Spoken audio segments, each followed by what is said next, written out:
As humans, we can't stand not understanding. When something isn't clear, we strain, we theorise, and we build stories to make that something make sense. It's human nature. We crave meaning and coherency, even in the surreal. It's why we build societies, it's why we obsess over art and literature, and it's why we've done so for hundreds and thousands of years. That same instinct has driven OFF's fan base for a comparatively shorter 2 decades to decode its dreamlike world, to explain its contradictions, and to give logic to something that maybe was never meant to be logical. But no satisfying and total explanation of the game's abstract story has ever been accepted, and its creator remains tight-lipped about its true meaning. But I believe I finally have the answers. I first played OFF, the remake, when it came out this year. At the time, I wasn't completely aware that it was a cult classic game from the late noughties. My experience with it was interesting, because although I enjoyed every second for what it was, I assumed that by the end I would have the answers to a lot of weird and wonderful and not so wonderful things that were happening throughout the game. That's how these games usually go. They set up a mystery, then slowly misdirect, or drip feed clues to dangle the carrot in front of you until you get the payoff at the end. That's where OFF is different.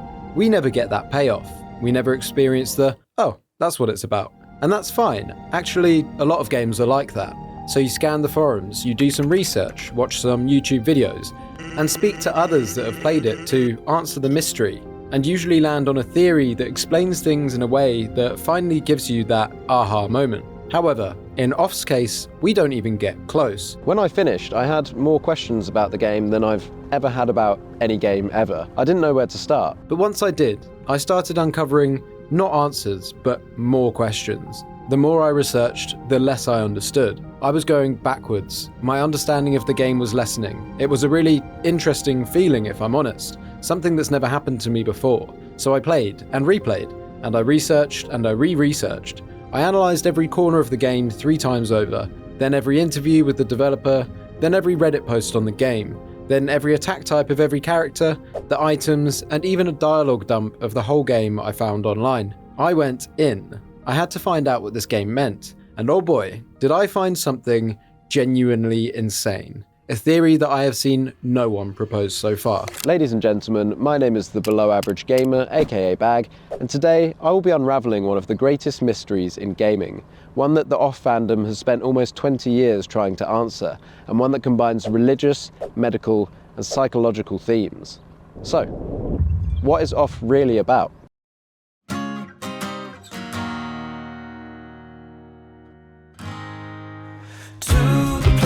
We go, studying me like waterfalls, sitting in the sun.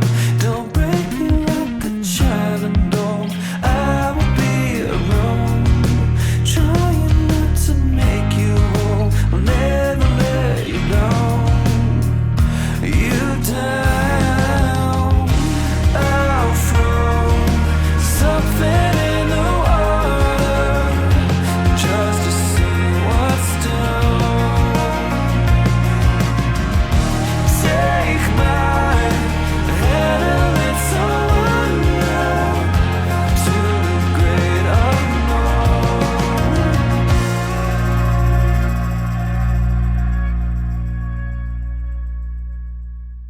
The game unravels with an industrial and hypnotic soundtrack, an almost confused art style mixing black and white character vignettes with locations bursting with vivid colour. Its bright yet broken world is filled with tonally contradictory characters too.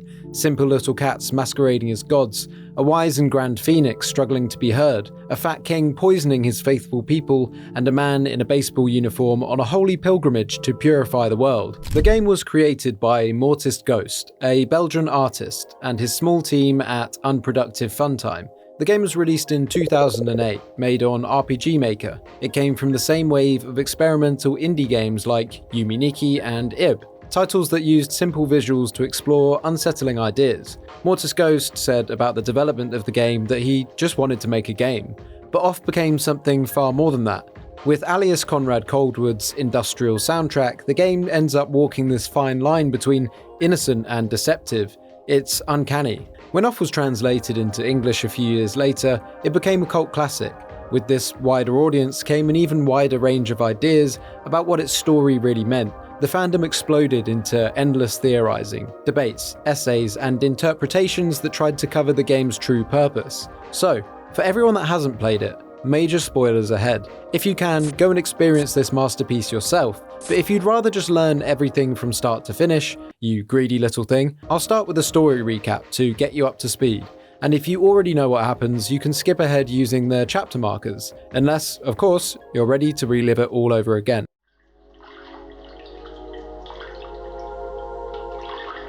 The game opens with a warning that some scenes may prove shocking to an unwarned public, or maybe not. We then enter our name, select our gender, and are informed that we've been assigned to a being called the Batter. The Batter and us will be going on a sacred mission, starting in a place called Zone 0.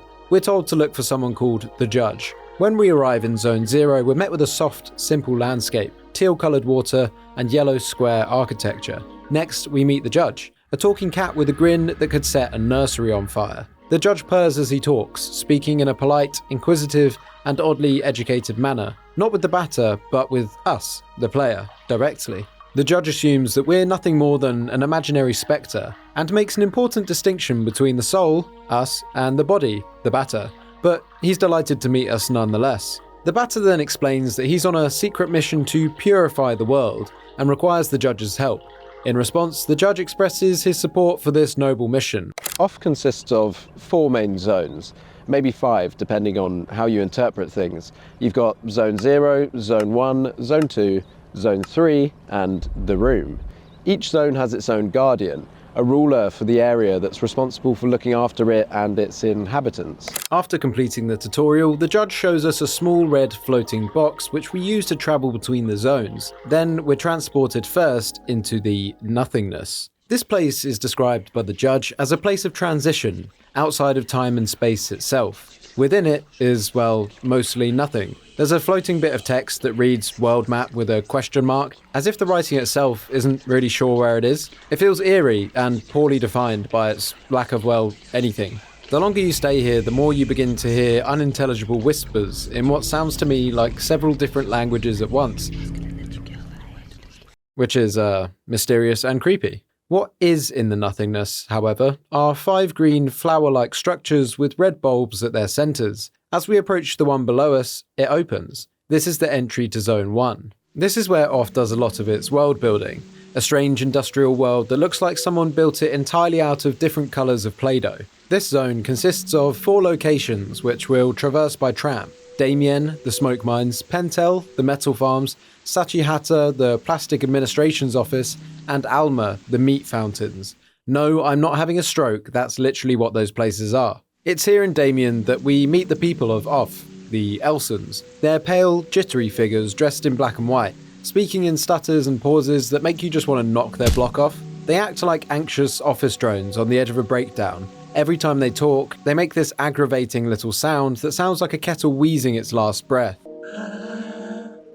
Fun fact, whilst researching, I found that Elson almost sounds identical to Elsen, a South African term used in education for children who need additional learning support. And these Elson, let's just say they'd fit right in. They mean well, but they're clearly not all there. In Damien, miners dig into the earth to extract smoke, which they bottle up and ship to other zones. The rest seeps into the air. And Elson then explains to us, without smoke, people would have nothing to breathe. Alright, totally normal, breathing smoke. Good start. The Batter doesn't care about the workers or their smoke-filled lungs. Are you smoking yet? He just asks where he can find the impure spectres. The miner tells him the spectres haunt the mines, and that he's been praying that someone would come and deal with them. The spectres are ghost-like enemies that appear across every zone.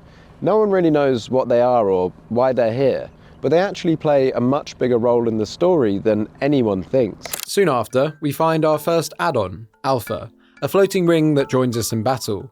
We'll collect 3 of these by the end of the game, Alpha, Omega, and Epsilon. Their types are listed in-game as Father, Son, and Holy Spirit. Each has a unique attack type too. Alpha has programming commands, Omega has photo filters, and Epsilon has writing styles. Some fans say they represent the trinity of game design, code, visuals, and story.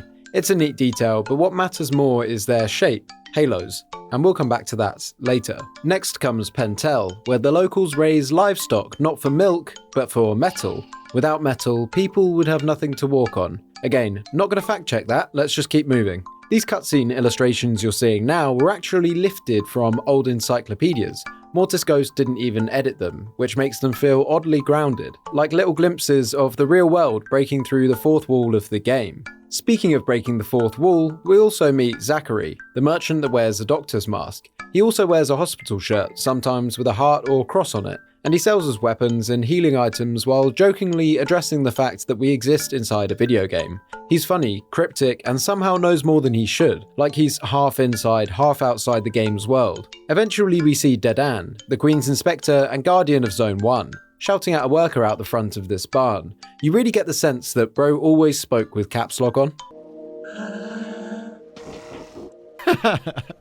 The Batter comes out, overhearing all of the conversation, and vows to destroy Dedan, seemingly because his title of the Queen's Inspector has the word Spectre in it. Is anyone gonna tell him that he's mistaken? Nope. Okay. In earlier versions of the game, Dedan even used slurs. That's how unhinged this guy was written. Even though Dedan could easily destroy the Spectres attacking his people, he doesn't. He says they don't deserve his help. He's the perfect embodiment of a dictatorial and hateful taskmaster. Yes, I just made up the word dictatorial. I'm going to assume everybody knows what I meant by it. Then, in Sashi Hatter, an endless office where Elson fill out paperwork to administer the transport of plastic between zones. The liquid plastic becomes oceans, and the solid plastic becomes objects. Plastic oceans. Got it. We encounter Dedan again after this, demonstrating his spectre-slaying abilities. The Batter and Dedan have a Spider-Man moment, both accusing each other of being in control of the Spectres. It seems the Queen's Guardian here, curiously, doesn't think that the Queen sent them, which is in opposition to what we hear from other characters in the game. In the final area, Alma, home of the meat fountains, the Batter travels by pedalo boats shaped like rubber ducks through rivers of raw meat. Yeah, that's mental, isn't it? The Elsons here are barely holding it together. It's here they most often become burnt. The burnt are Elsons who have broken under pressure, whether that be from work, fear, or anxiety. When an Elson is driven past their limit, their bodies ignite and blacken. Once transformed and twisted, they become hostile and make up the other overarching enemy type of the game along with the Spectres. The Batter still purifies these guys the same as he would the Spectres. Dedan waits for us in his meat palace. The judge gives us a hint to navigate the looping halls puzzle to get to him. It's actually quite cool, and it took me about 30 minutes to figure it out.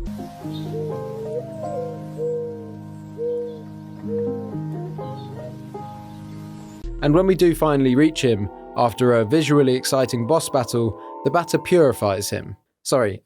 Kills him? Yikes. Each of these areas in Zone 1, smoke, metal, plastic, and meat, are all confusing as hell. It's like the world is built from different people's half-remembered rules, and none of them make sense together. Nothing adds up, and that's when you start to suspect something deeper is going on.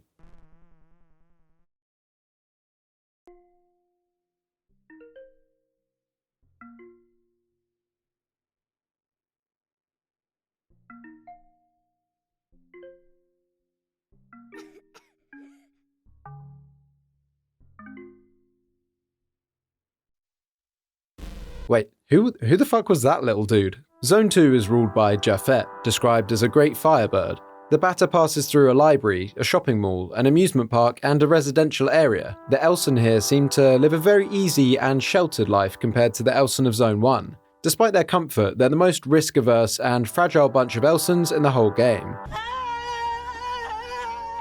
It's almost as if they've been spoiled in Zone 2, that anything slightly dangerous sends them into a meltdown. The judge mentions his missing brother Valerie, and the Batter goes to the shopping mall, a looping maze filled with spectres. After clearing the maze, a pedalo takes us to the amusement park. Every ride is painfully safe, yet the Elsons still panic. One ride is literally just a bunch of chairs on a deck that doesn't move. Elsewhere, winning a balloon-popping game earns the Batter a necktie. The necktie is useful, however, as it lets the Batter pose as a resident and sneak into the residential area. Japhet appears here as a cat, trying to communicate with his people, but they don't seem to take him seriously on behalf of, well, being a cat. After being ignored, Japhet crashes out and attacks everyone in the area with spectres. A measured response, one might argue. After the Batter purifies all of the spectres in a race against the clock, he is thanked, then stripped of his necktie and told to leave. Despite saving them, they think his bat is just too dangerous. The judge then reappears, explaining that the cat we've seen is actually his brother Valerie, and there's something wrong with him. He explains that he seems to have gone off the deep end and believes himself to be the leader of the Spectres and the guardian of Zone 2. The library of Zone 2 is Japhet's greatest achievement, a towering structure that the batter must ascend to reach him. The Elsons have sealed off the upper floors, claiming that visitors have been tearing pages out of books and that it's very dangerous. Many of the shelves are fake, built purely for show, though real, readable books, fiction of Offsworld, can still be found on the second floor. Japhet, or Valerie, appears in front of us, claiming he commands the Spectres on behalf of the Queen, which we saw earlier, so we get into a fight with the little guy, and when the Spectres refuse his call during this battle, he flees. Get it? Flees? Because he's a cat? We acquire our second add-on, Omega, before continuing our ascent towards the top. When we finally reach the top of the library, all is revealed. The cat is actually Valerie, kinda, but Japhet, the firebird, is inside Valerie's body. Japhet was originally a small bird who was eaten by Valerie, but Valerie, being too kind, never chewed. Japhet survived the process and, being too powerful to digest, took control of Valerie's body from within, using it as a host, like a parasite. In the body of Valerie, Japhet was no longer recognized by the people of Zone 2 as their guardian. To them, he was just a talking cat. It explains why in the residential area, none of the Elsons listened to his orders. They simply didn't hear him as anything more than another animal. As the fight with Japhet begins, the truth about his claims become quite literal. The judge watches on helplessly as Japhet's form bursts out of Valerie, his wings and body forcing their way through the cat's mouth as he transforms into a massive, phoenix-like bird in a scene that feels very similar to the movie Alien. Valerie's body hangs limply, draped across Japhet's head like a piece of tissue paper caught on someone's shoe. Poor little guy. It's brutal, especially for the judge who's left watching as his brother is torn apart from the inside. Once beaten, Japhet and Valerie's corpses lay there, bloody, and Zone 2 is purified. We cut back to that mysterious room with a small boy in it. He says, "The bird? He left too? Who is this little guy?" Zone 3 is home to the gigafactory called Vesper. Zachary appears again early in this section. This time he's wearing a cat mask, pretending to be the judge, while the real one mourns his brother back in the purified Zone 2. Meow. Whilst this is funny, it also is quite sad, as it indicates that the judge has felt the weight of his brother's death. It's not all silly fun time in this world, not by a long shot. The Elson here act calm. They seem to have been indoctrinated to believe that the Spectres won't hurt them if the Elson don't bother them, repeating aloud that the Spectres are friendly. This is supported by the fact that we find numerous posters all over telling the Elson not to fight or run from the Spectres. However, inside the dormitories area, we see Spectres attack and kill a helpless Elson, who stayed indoctrinated until the very end. There's a clear Silent Hill 2 tribute here. Mortis Ghost even said it himself. The most important inspiration was Silent Hill 2. A whole part of Zone 3 is a tribute. The layout mirrors the Woodside apartments, endless locked doors, narrow unsafe corridors, and a rare door that actually opens. The deeper the batter goes in this place, the more he learns. We go up a very long ladder and drop down a very long smokestack, where we get to play a little mini-game where we avoid spectres and catch add-ons floating upwards. This all seems fun and light-hearted, but when we get to the bottom, we see something morbid. Down a flight of stairs to the right, in a room below this one, we enter to see dead bodies littering the floor. One lone Elson stands there, shoveling the bodies into the furnace, as it dawns on you. The sugar everyone eats here is made up from the burnt bodies of the dead Elson. Without sugar, the workers say, people could no longer bear reality, and they would go mad. They're eating themselves. Something I picked up on, which I just want to mention here, is that Enoch later describes the Spectres as souls of the damned, and this almost seems to be portrayed literally here. The dead Elson are burned at the bottom of the chimney, and their bodies become sugar, with their souls in Spectre form floating up the stack in the minigame. But what about the add-ons? There's more to this. Could they represent a pure soul? The zone's guardian, Enoch, oversees all of this. Like the other guardians, Enoch controls his Elson in a very basic way. He gives them sugar in small, regular doses. The Elson call it the most important element, saying that without it they'd lose their minds and turn burnt. But that's not really true. No other zone uses sugar, and none of the other Elsons seem to need it. In Zone 3 though, the stuff has clearly taken a hold. It's addictive. Some of the Elson talk about sneaking extra sugar to bed with them, and the posters all over the walls warn them not to. At one point, we even see Elson fighting off spectres, which never happens anywhere else. It turns out the sugar makes them more aggressive, but it also drives them unstable, as we see when they identify us as a threat to their supply. When the Batter first meets Enoch, he's completely outmatched. The Batter even says it himself, he's literally too fat to beat. The only option is to run. If your level's high enough, you can win that first fight, then and there.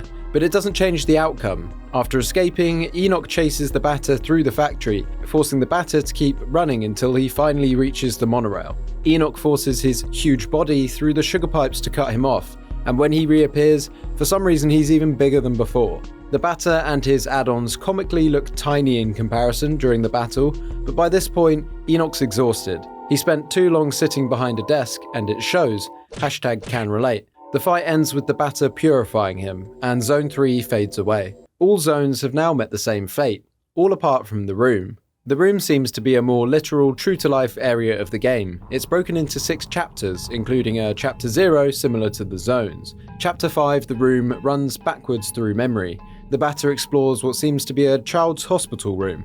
The calendar reads February the 11th. Spooky stuff starts to go down, like the furniture rearranging itself when you're not looking, faces that smile, then frown. We find a note on the wall that mentions "I don't like pills," and a mention of our old friend Zachary being the nicest guy we know. That I somehow didn't capture any footage for, sorry. And it closes with, "Papa said we can play outside tomorrow." In Chapter 4, I made 3 friends. The layout of the room has changed completely. It's now cluttered with boxes, chairs, and scattered tables, giving the sense that time is passing. And it's supported by a poster on the wall showing the date of June 3rd. We never got this sense of time passing in the other zones. They existed in one state, whereas the room seems to be shifting states, and that will continue in the other chapters. The game is definitely showing us that someone spent a long time here. The room looks almost the same in this chapter than it did the last, except for a note on the wall that says, "The door is open." We enter into a crudishly drawn hallway and have to avoid similarly crudely drawn spectres. The hallway leads nowhere, never ending until you decide to turn back, and when you do, you see an unsettling map screen appear. This shit looks like the kind of thing the haunted kid in a horror movie draws. You know when they're like, "Oh mum, have you met my imaginary friend? His name is the evil child eater. Ha ha ha, we have so much fun playing together." From this map, 5 different locations can be chosen, though one of them doesn't lead anywhere. Clicking on it opens a dialogue box that says, "Mama?" But if we try to proceed, we're told that she's not here. In each of the other accessible areas, Dedan, Jafar, and Enoch can be found, except this time they're called the Bird, the Tall Mister, and the Big Mister. Interacting with them in specific ways allows us to progress. Each of them speaks about how they intend to rebuild or shape the world, and we're then shown that each one is linked symbolically somehow to one of the add-ons. In Chapter 3, The World in a Window, the player is greeted by what looks like a fake title screen. There are 3 separate save blocks, and each one connects to the others through puzzles that have to be solved in sequence. Every block feels distinct. One world is flipped upside down, another is filled with poisonous tiles, and a third is overrun by dark, shadow-like figures. And the calendar here shows the date of March 18th.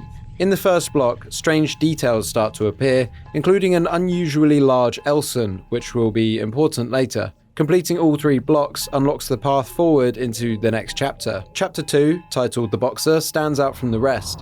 Most of it plays out as the Batter reads a comic book, a gift given to the child by his father. The player briefly takes control of the comic's hero, Boxer, who fights the Bullman in an attempt to save his girlfriend. In the end, he fails, overwhelmed by an army of Bullman's clones. The Batter calls the comic stupid and stops reading. When the scene ends and the player leaves the bedroom, Hugo mentions that his mother came to pick him up. Chapter 1, titled The Queen. The Queen herself is mentioned often throughout the game by almost everyone. She's the ruler of the zones and the one who supposedly commands the Guardians. But she's never seen directly. This is the first time we're going to meet her, both the player and the Batter. The Batter confronts the Queen, who he says sits on a throne of a dead kingdom. He accuses her of neglecting her world, pointing out that she's never visited any of the 3 zones or lifted a hand to help them. They argue like an old married couple, with the Queen inferring that they have a son together. Because of her inaction, the Batter claims he was forced to carry out his sacred mission. When we fight her, the battle screen turns black and ominous.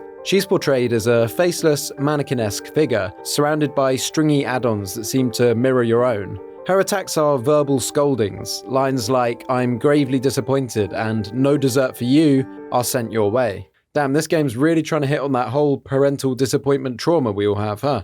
If the tone hadn't been set up so eerie and scary, I'd probably be laughing at these lines. Anyway, after the battle, the Queen begins to fade away, but not before calling the batter's actions irresponsible. And before disappearing completely, she tells him that he has your eyes. We don't know what this is about right now, but the batter answers that those eyes are filled with fear. Once she's gone, the final chapter begins. I think it's very clear from that interaction that the batter and the Queen definitely do know each other, considering they seem to have a child together and all of that other dialogue.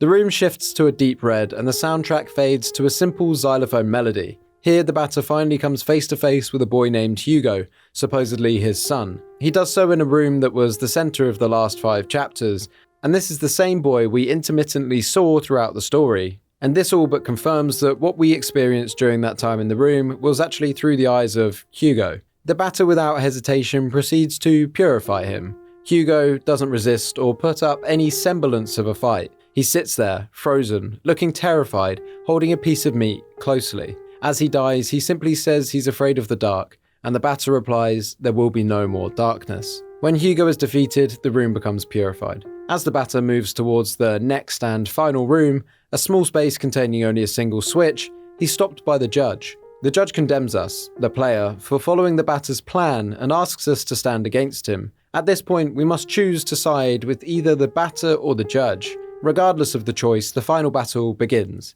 If the batter wins, the judge is killed, and the game ends with the batter turning off the switch. If we choose to side with the judge, the non-canonical ending plays out. We fight on the side of him against the batter that seems to have morphed into something grotesque and horrifying. Is this how everyone else has seen us throughout the game?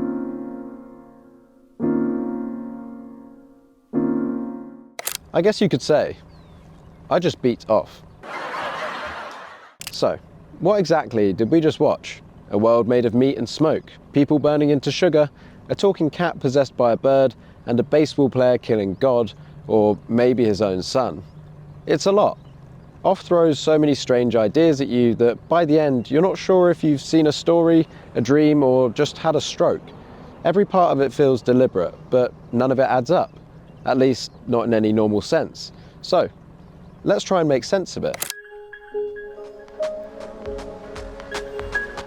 The game on its surface is littered with Judeo-Christian and generally religious language, imagery, and themes. When the batter is clearing out the darkest parts of the smoke mines in Damien, he goes into a darker area where the Elson told him that none of the lamps work, so he won't be able to see.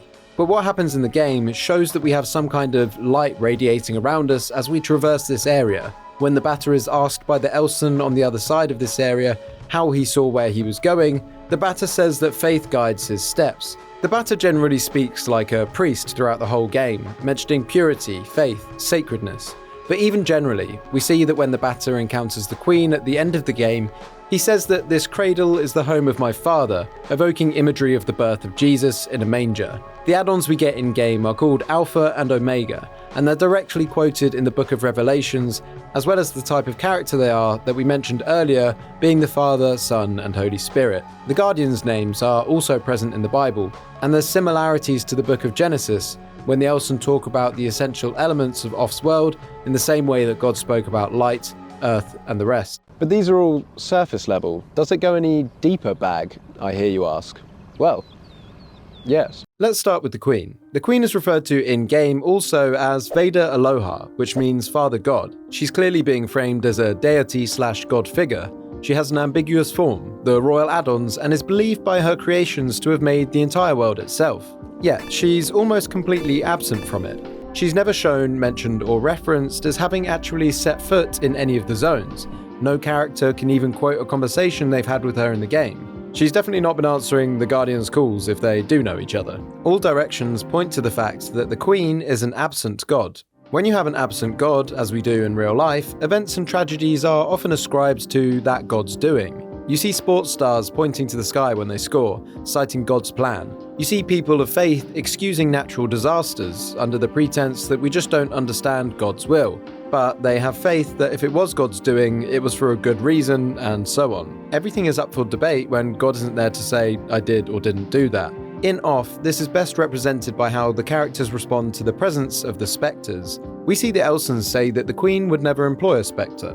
We see Japhet say that the Queen sent him the spectres to restore justice to this zone. Japhet also says that they can control them, although they sometimes can and sometimes can't. We see Dedan killing the spectres and accusing us of being the one responsible for their presence. Even the judge posits, ever philosophically, that there's no evidence to suggest that the Queen made the spectres. In the real world, believers and people of each religion read the same scripture but interpret parts of it differently, placing more significance on different parts, forming different sects and beliefs out of the same words. For example, with Christianity, you have Catholics, Eastern Orthodox, Lutherans, Baptists, Evangelicals, the list goes on. Your faith is your interpretation, because God is not around to clarify what is meant by each word and each passage. It's the same in Off. The Queen's silence leaves a vacuum that her people will fill with meaning. The spectres become the scripture, proof of something divine, or proof of its absence, depending on who you ask. So, the Queen's absence, and the fractured understanding of her will that people are left to juggle, could be a mirror of how we experience faith today. But there's actually an even deeper parallel, and it comes straight from the book of Ecclesiastes. Ecclesiastes follows a figure known as the Preacher, assumed to be the wise King Solomon as he reflects on what he learnt in his life, and ultimately the futility and meaninglessness of existence without faith. Yeah, just bear with me on this one. The Preacher had lived through everything humans strive for: wisdom, pleasure, labour and wealth, and finds it all meaningless. Generations come and go for the Preacher, but God is silent. The Preacher believes there's a divine plan, but it's hidden from him. He doesn't know what it is, and heaven ain't exactly picking up his calls either. The Preacher is left to struggle, trying to make sense of what can't be known. And if you pick out the key parts of Ecclesiastes, they almost line up perfectly with our zones and Off. Early in the book, the Preacher reflects on the futility of labour. Vanities of vanities, says the Preacher. Vanity of vanities. All is vanity. What does man gain by all the toil at which he toils under the sun? A generation goes and a generation comes, but the earth remains forever. I'm getting eaten alive here. They mine smoke, harvest metal, and repeat the same motions endlessly with no meaning. Moving on to Zone 2, we have even more parallels. For in much wisdom is much vexation, and he who increases knowledge increases sorrow. Whatever my eyes desired, I did not keep from them. All was vanity and a striving after the wind. What happens to the fool will happen to me also. How the wise dies just like the fool. Here, the Preacher recounts that wisdom and pleasure, although juxtaposed, only bring grief and emptiness. The pleasure-loving idiot and the wisdom-loving scholar die together all the same. Zone 2 reflects that directly: a grand library that represents knowledge, an amusement park that represents pleasure, and a shopping mall that represents vanity. And yet, all of the Elson, no matter where they're found in Bismarck, remain lost, scared, and fearful, just like the Elson in Zone 1. Both knowledge and joy are empty pursuits when meaning is gone. And when it comes to Zone 3, Ecclesiastes has the following to say. For what happens to the children of man, and what happens to the beasts is the same. As one dies, so dies the other. All are from the dust, and to the dust all shall return. And in Zone 3, of course, the Elson are burned to sugar when they die, and are fed back to each other. Sugar dust returning to sugar dust, Elson returning to Elson. And this last quote really echoes how the zones are set up generally. There is a vanity that takes place on earth, that there are righteous people to whom it happens according to the deeds of the wicked. And with this point, finally, Ecclesiastes speaks of a world ruled by corruption, where power belongs to those who twist meaning for their own gain. That's Off's guardians, Dedan, Enoch, and Japhet. Corrupt rulers serving a god queen who hasn't spoken to them in ages, maybe ever. The final message of Ecclesiastes is about acceptance, that we don't need to and will never know God's plan. The faith that the Preacher accepts is blind, as he will never encounter anything under the sun that will give meaning to his life. So what is left apart from faith in God? Off doesn't have this realization of faith that the Preacher has, not explicitly. But are we, the player, displaying this faith without realizing it? By leading the batter in his faithful and sacred mission, even when it's looking pretty evil, we are literally going through murdering everyone and everything that gets in our way under this holy pretense. These ideas do carry weight, and they certainly will play interestingly into my final answer at the end of the video, so stay tuned. So yeah, maybe Off flirts with faith, but that's not the whole story. And to answer the question, no. Despite all of the references, parallels, and similarities to the Bible that are very clearly there, the lack of any core message or point indicates that this isn't the true meaning that we're looking for. So, what's next? When people ask, is Off a game about morality, my mind goes to the Guardians, the add-ons, the Batter and the Queen. Wait, you just listed basically everyone in the game. When people ask, is Off a game about morality, my mind goes to basically everyone in the game. Off isn't a game that tells you if you're doing the right or wrong thing for the most part. There are practically no choices that meaningfully impact the game's story in any way. There's barely any concrete information available about its world and people for you to even establish a moral compass. If the game is about morality, it certainly isn't done through the standard format where we have a good, bad, pacifist or genocide run. But what if I told you that there's genuinely no way to beat Off without killing at least one woman and child? That is an insane sentence for me to be putting out onto the internet forever. Oh my god. After purifying Hugo, the judge intercepts us right at the end of the game. He says that he misplaced his trust in us, and he doesn't direct this at the Batter, but at us, the player. What have you done, Bag? Is the opaque mist of the narrative really your excuse for killing woman and child? This is the game's most direct judgment of you, the player. The judge breaks the fourth wall completely. He isn't talking to the Batter. He calls you out for doing what every video game trains you to do. Obey the rules of the game, swing the bat, cleanse the evil, and move on to the next zone. Without ever asking, is what I'm doing right or wrong? The Batter believes he's saving the world.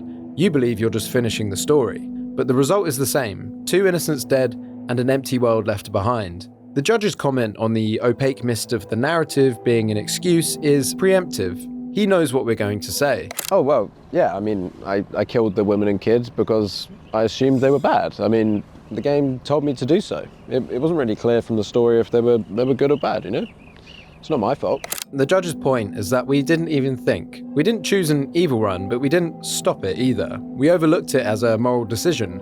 We are complicit through our naivety. It's clear that the only way to not be a bad person in the eyes of the judge is to turn off the game, or never play it in the first place. Wait, is that why it's called Off? So, we've discussed how Off doesn't necessarily make it clear that the player has a choice, but something it gives you that is more of a choice, although it still isn't signposted at all, is the one to go back and visit previously purified zones. When I first played through this game, I didn't think twice about it. I didn't revisit, I didn't reflect, I just did what the game told me to do. That says something about the kind of player I am. I skipped my way through the game like Zone 1, Zone 2, Zone 3, The Room, boom, home run with Hugo's little bald head. But the players who do go back, they find emptiness, no colour, everything is gone. Not destroyed, not corrupted, but purified. Just like the Batter said he would. He wasn't lying. Good and bad, gone alike. Everything is pure. There's no dialogue box saying, maybe you should check on those places that you purified earlier. But if you do have this thought yourself and decide to return, the game accommodates that. It's really clever because it isn't a binary good or bad moment that we're used to. The game doesn't scold you or reward you if you decide to go back or decide not to. It just leaves the door open for you to face what you've done. Some players won't think of it, some will. It all depends on who you are, what your experience of this game will be. What I find really interesting about this idea is that it clashes directly with the blind faith lesson in the Book of Ecclesiastes that we mentioned earlier. What's supposed to win out here? Your own sense of right or wrong, or the faith that you've been taught to follow? The Batter's mission feels holy, the purification is divine. But somewhere along the way, that sense of righteousness starts to rot as we just start to kill a lot of people. You keep following the divine orders with the Batter, even as your innate morals tell you to stop. Off doesn't give you a solution to this. It hands you morality and faith and lets them tear each other apart. Your faith is killing a woman and child, and your morality is saying, actually no, that's not right. Faith is demanding you kill what morality tells you to protect. I also want to add a quick word here what Off has to show for when it comes to systemic morality. Each of the zones in the game reflects a different kind of control, a structure that keeps the Elson in line through various different methods. We see the Elson of Zone 1 labour relentlessly under the watch of Dedan. They take trams to work in what resembles the cosmopolitan society, the rat race. If we try to talk to one in the smoke mines, he'll nervously respond. I'm working, I'm being productive, defensively asserting he's fitting in, working hard, one of the many, for fear of the consequences of not. Zone 2 clearly depicts a society obsessed with fun and distractions from the reality that they live in. Yet the distracted ones are the most frightened of all. When a balloon pops in the amusement park, it sends the whole place crazy with fear. Zone 3 is addiction. We won't ask questions. Everything is fine as long as we keep getting our sugar. We can ignore all the bad, all the danger, and if it comes to it, we'll defend our comfort, even if it kills us. The Guardians keep people busy, as calm as possible and obedient. It's the same kind of control that exists in real life. When you keep people occupied, they won't notice if the walls are closing in, and fear is the driving force behind that compliance. 3 different rulers, but they all achieve the same result. Nobody questions the Queen, even though none of them have ever seen her. Nobody questions the rules, because the system is too big. All this until it breaks you. And when it does, people become burnt. The burnt aren't villains. They're the end result of what a society like this can do to someone. Overworked, overstimulated, and overdosed. They're what happens when a person's reason to live is replaced with the need to function as part of a machine. That's what makes them tragic. They're not enemies of the batter, they're victims of the same cycle he believes he's cleansing. This is perfectly shown in-game. When we encounter a lone burnt on the tracks of the subway, we enter into a battle with them, but they don't attack. All they do when it's their turn is cry for help. Off's world might look absurd, but it mirrors the real one in uncomfortable ways. You can almost see the same pattern in us, can't you? Work yourself to exhaustion, distract yourself when it hurts, feed the addiction when you can't face the truth. It's all just maintenance of the controlled self. The burnt aren't monsters, they're Elson who couldn't take life in the system anymore. They're literally us. So, is Off really about morality, or is it just another puzzle piece to the real meaning? No, it's not totally about morality, but interestingly, I think we did find meaning through this lens. It says something about you, about when faith and morality collide, and it says something about control in our modern society, for sure. However, there are so many aspects and details of the game that would be neglected if we concluded here that this was all that Off was about. Who is the judge? What are the spectres if we're only looking through a moral lens? Not enough adds up. So, what's next? For anyone that watches these types of videos regularly, I'm sure you can guess where we're going.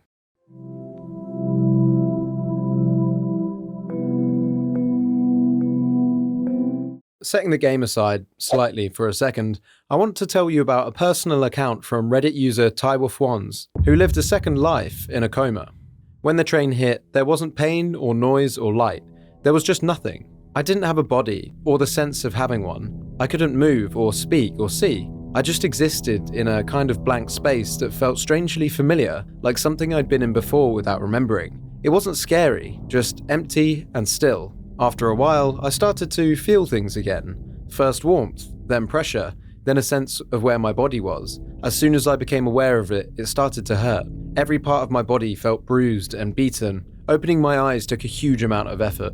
I was in hospital. I could see people moving around me, but their faces never came into focus, and the sounds they made came through like they were underwater. I faded in and out a lot. It felt like months. But the doctors later said it was only days. Eventually, I started to speak and swallow again. My family told me I'd been asleep for several days after the crash. When I finally sat up and managed to walk a few steps, the doctors said they hadn't seen a recovery this fast before. When I got home, I stopped dreaming completely. Whenever I slept, there was just the same blank space. No sound, no images, nothing. The first thing I noticed after that was an occasional stinging in my right forearm, like a thin needle pressing into my skin. It only happened a couple of times a day, and I thought it was just nerve damage or something. Then I started hearing things.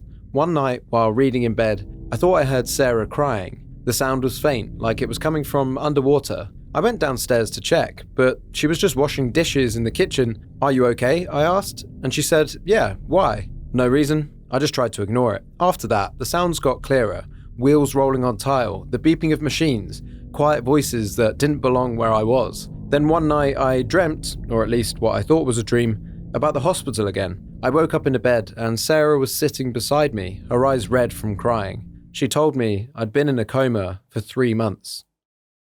Yikes. The main theories of Off center around the fact that the little boy at the end, Hugo, who holds the meat, is imagining all of this world in his head as he's in a coma. What this user went through is just one of countless accounts of people experiencing real and vivid lives in comas, so much so that when they awake, they're not sure which world is real and which one is the dream. This particular account has a number of unsettling parallels with Off, but the most direct one that I'm sure you picked up on was the blank space when they were first hit by the train. The nothingness they described is an endless void of blackness, the same that is present in Off when travelling between the zones. It's described as a place outside of space and time by the judge, and what's even stranger is that it isn't the only personal account I found online that talked about this endless void. Most people say it's not scary, but almost calm, like they imagine how it would be before you were born, or maybe what you return to when you die. In Off's nothingness, we hear unintelligible whispers that mirror the voices that sound like they're coming from underwater in this Reddit user's experience.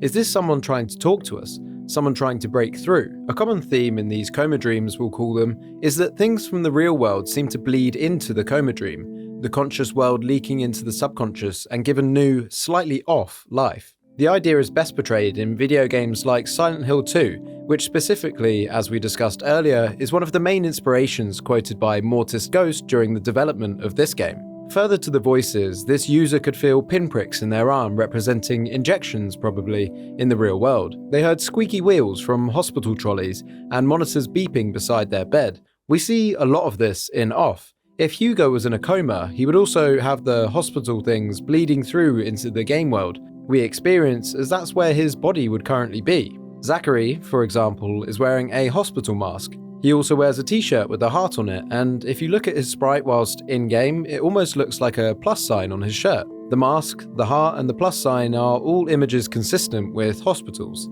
Not only that, but as we've previously mentioned, the sound effect of the Elsum when they talk make this creepy gasping noise, like a sick person gasping for breath. Hugo would be around a lot of sick people in hospital, so he would hear this a lot, and therefore we hear this a lot in-game. Also, during the battle scenes, no matter the zone, we see what seems to be an abstract, top-down view of a human brain. However, the biggest hint of all comes in the OST. When you die in the game, a song starts playing. The name of this song is Stay in Your Coma. Case closed, right? We found the meaning of off. Well, no.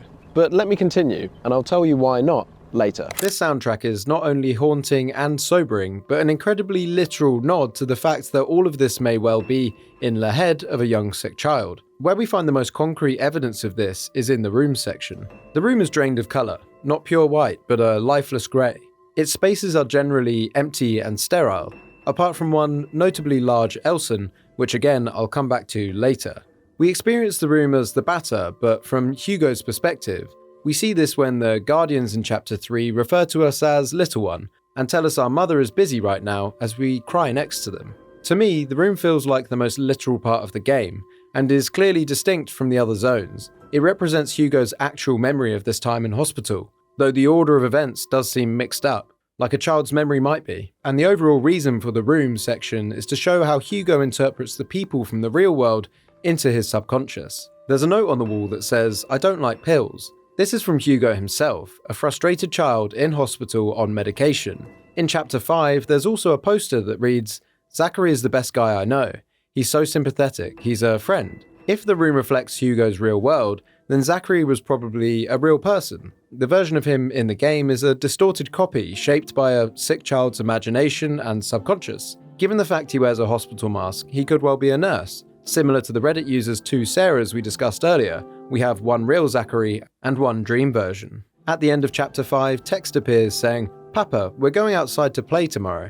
Then in Chapter 4, the room suddenly has a door that wasn't there before. Going through it takes you into a childlike drawing of a hallway filled with crudely sketched ghosts. Even the battle screen is in a scribbled style. This suggests that while Hugo was in hospital, he drew up the spectres and places to entertain himself, which would be normal for a child stuck in bed yearning to go outside. That also fits with the name of Chapter 3, The World Through a Window.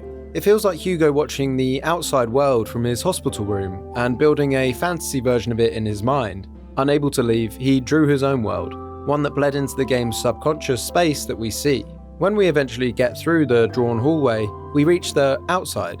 This area feels different, and I think that's symbolic. You go through a child's drawing of a hallway to reach it, from a door that isn't in any of the other chapters. It couldn't be more of a metaphor for Hugo basically making it up in his mind, creating his own door out of his prison. He even draws his own escape route, and then we traverse it, arriving at what could be the initial stages of his hallucinated fantasy land. And this is supported by the fact that here we meet the kinder versions of the Guardians. Each one is an idealized form of themselves before corruption. This, I believe, is building on the idea that Hugo was creating his own fun, taking people he met in hospital and making them players in his fantasy world, one that he created due to the isolation and loneliness he experiences in this hospital room. Zachary could have been a nurse. Dedan might be a doctor, as he's always talking about work and time. This is supported by his attacks, minute hand, hour hand, half past, and we see a clock in the background when we fight him. Is this representative of how Hugo would read the clock on the wall to understand when Dedan was doing his next checkup?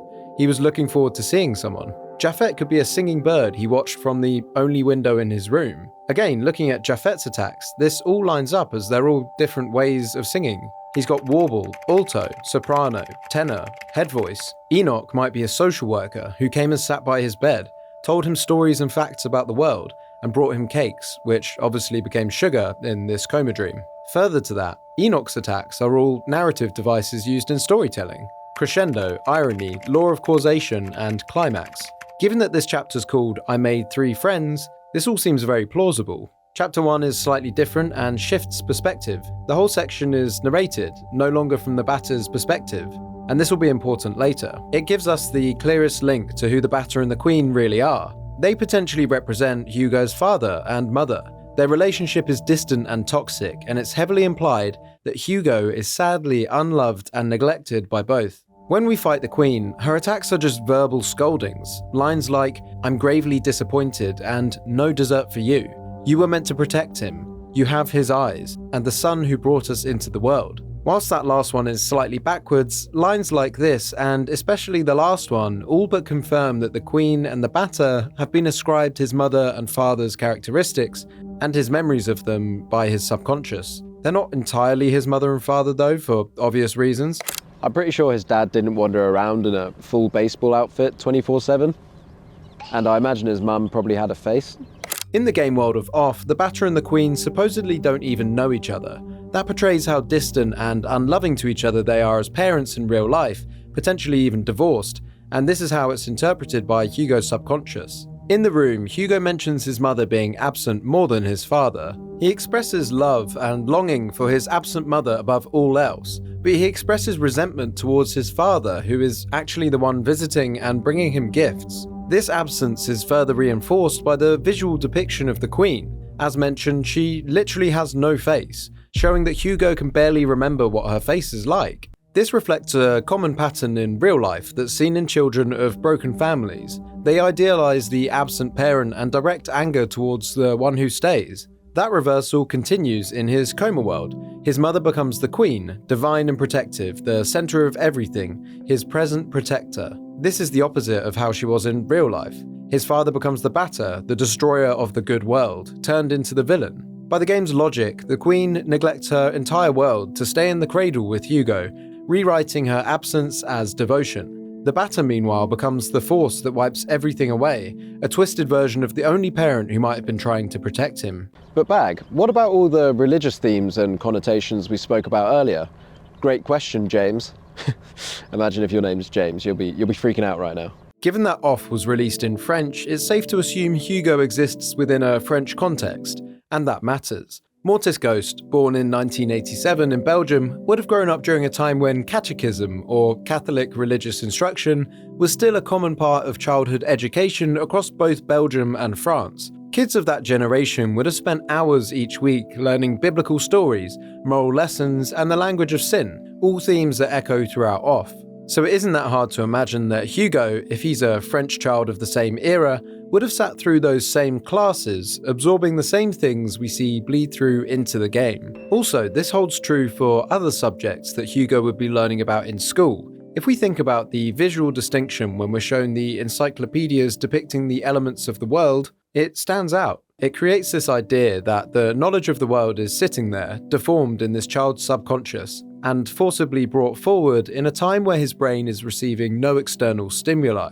This, I believe, is responsible for the twisted and misremembered nature of Offsworld's elements. It feels like his subconscious only had bits of information to work with and tried to fill in the blanks, and this is consistent with the fact that he's only part of the way through his schooling. So, is that it? Is it all just in his head? No. And this is my first hot take. I don't believe the batter represents Hugo's father up until chapter 1 of The Room. If this is a fantasy escape world dreamed up by a boy to escape his trauma in a coma, then why would he dream up something that would destroy it? Surely the queen would beat the batter at the end. And I think that's the biggest question that pulls apart this quite impressively put together theory. there logically has to be another force at play, fighting against Hugo's imagination, something that wants to kill it. This brings me to the piece de resistance of the video. All I have given you on so far is little nuggets of meaning and context, theories that you may have heard on the airwaves prior if you're a fan of the game, but they're just puzzle pieces that don't fit. Once they're trimmed down a bit, rearranged and repositioned next to each other just right, the picture is revealed. Ladies and gentlemen, I give you the true meaning of off, and just 3 words will complete the entire picture. Autoimmune, toxoplasma, encephalitis. Autoimmune toxoplasma encephalitis happens when the parasite Toxoplasma gondii infects the brain, usually from undercooked meat or cat feces, passed down from the mother at pregnancy to child. It lays dormant until the child's immune system is weakened or compromised. The parasite flares up and attacks, and the immune system responds. The immune system sends out B cells that attack the parasite, but the problem is that they also start attacking healthy brain tissue through a mix-up called molecular mimicry. This is where the parasite's proteins resemble normal brain neurons. This means the immune system attacks the good cells as well as the bad. This causes inflammation, swelling, and necrosis. Even after the infection is controlled, the immune system keeps attacking and attacking, leading to worsening brain damage, hallucinations, and eventually coma. Swelling increases and vital regions of the brain shut down. Now, what if I told you that what I just told you there is the story of Off? So let's arrange the puzzle pieces through a story.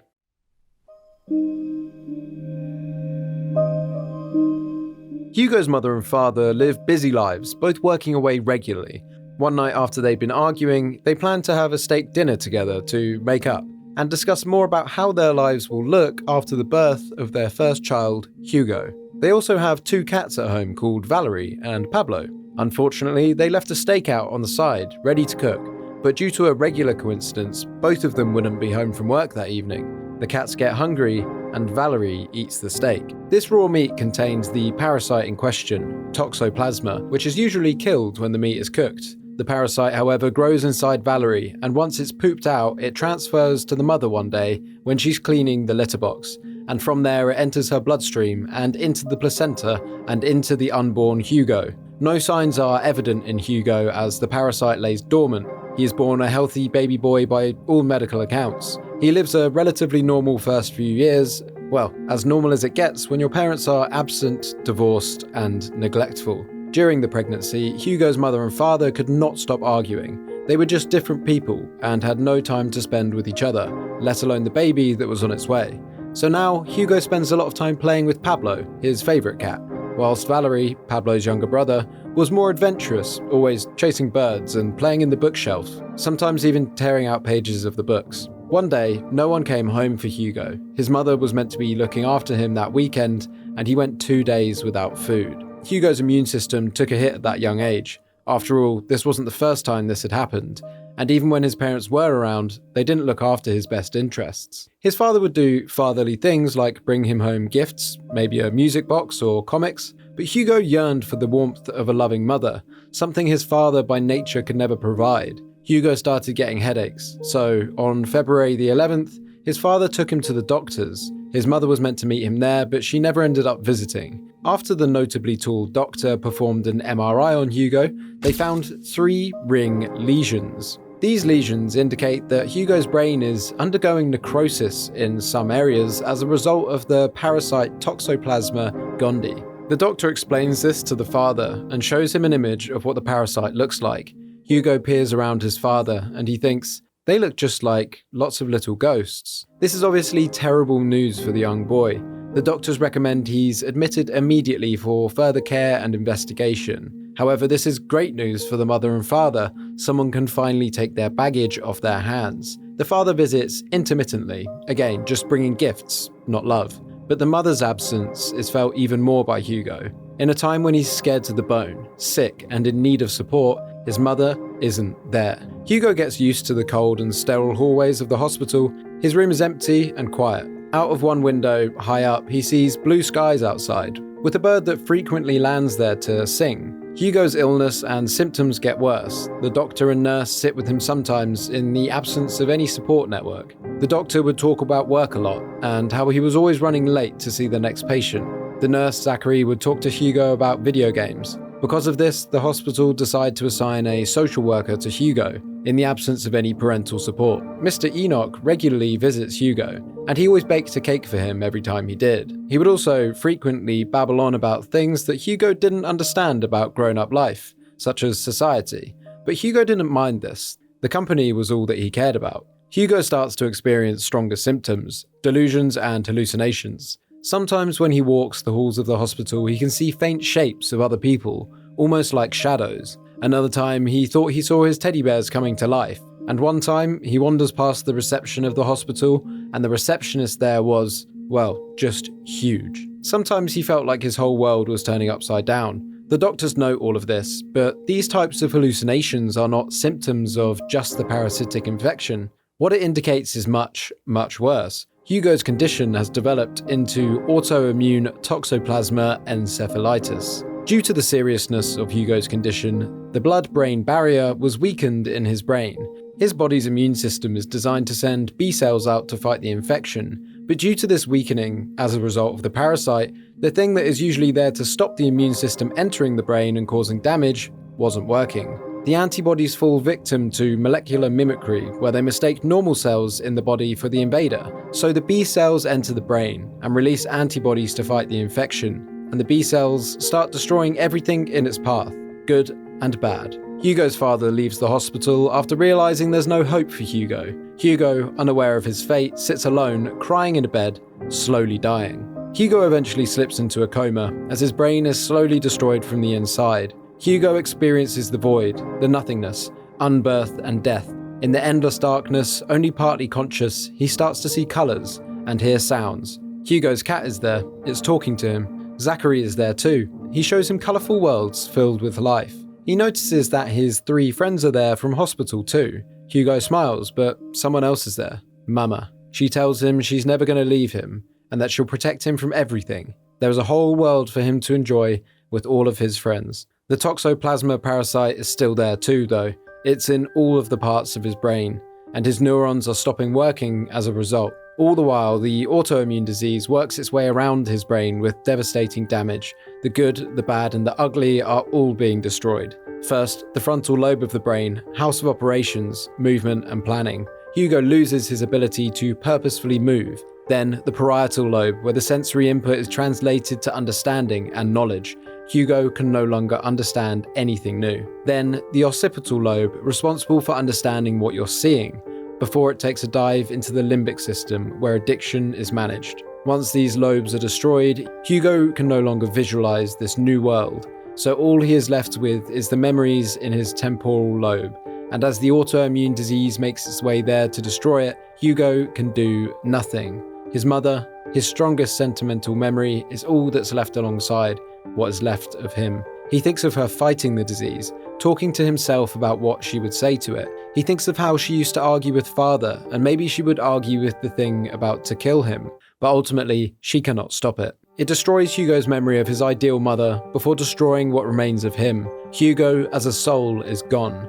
The body remains alive, breathing, but the person has been erased. The last thing for the antibodies to do is make their way up the long and thin brainstem and turn it off. Hugo's breathing reflexes fail, and he finally dies. His doctor, social worker, and the bird all gather round as Hugo's heart rate monitor flatlines.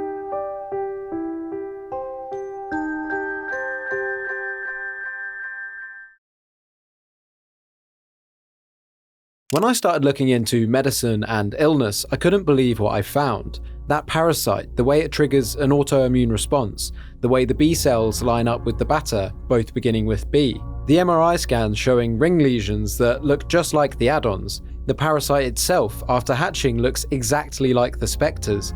Even the name of it, toxoplasma, literally contains plasma, the same word used to describe the ghosts in-game, ectoplasma. Then I learned it triggers necrosis, the body decaying, the skin turning black like the burnt Elson.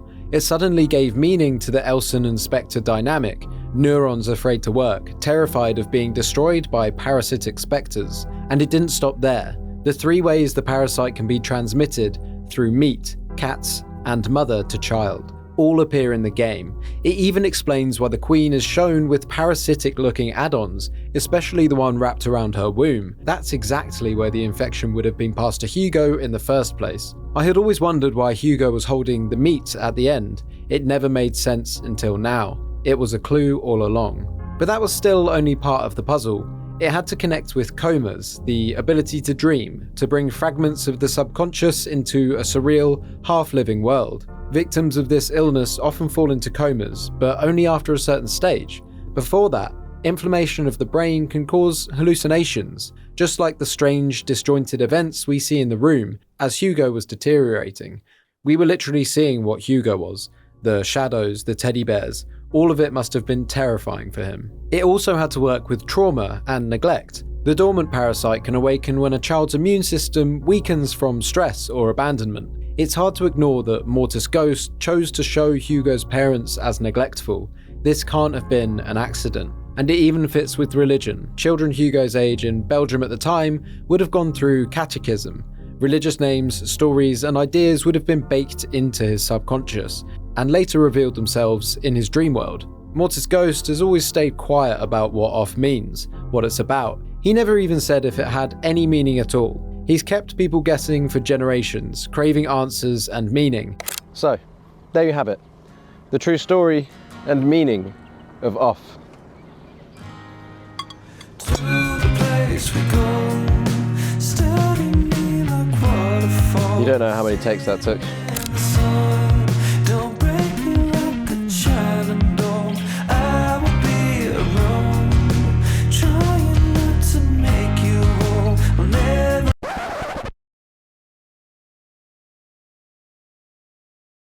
Now, wait. As I sat here basking in the glory of my game theory W, it dawned on me as I looked down at my left arm. I realised that I had all sorts of tattoos. I've got random dates, a chili sauce bottle, stars, a heart, a rose. This is the health bar from Metal Gear Solid 1, and this is the beast from Spirited Away. I can't remember its name. But it dawned on me, because people come up to me and they ask, you know, what do your tattoos mean? And I just say, nothing. And I thought, maybe my arm's a bit like off, a messy combination of just cool things I wanted to put there. And maybe I'm like Mortis' ghost. I never thought about the meaning behind it. I just wanted to put tattoos on my arm. And everyone that asks me about my tattoos, maybe they're like the fandom of off.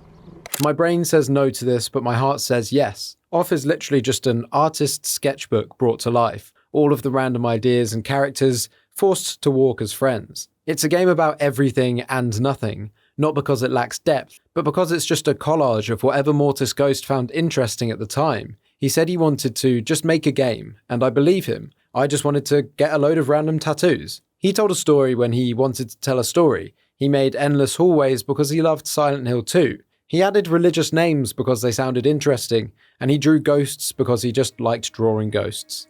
Humans crave meaning. We can't stand not understanding. But maybe the real question should be, why did we ever assume there was meaning there in the first place? Ladies and gentlemen, my name's the Below Average Gamer, aka Bag. Thank you so much for watching. Peace.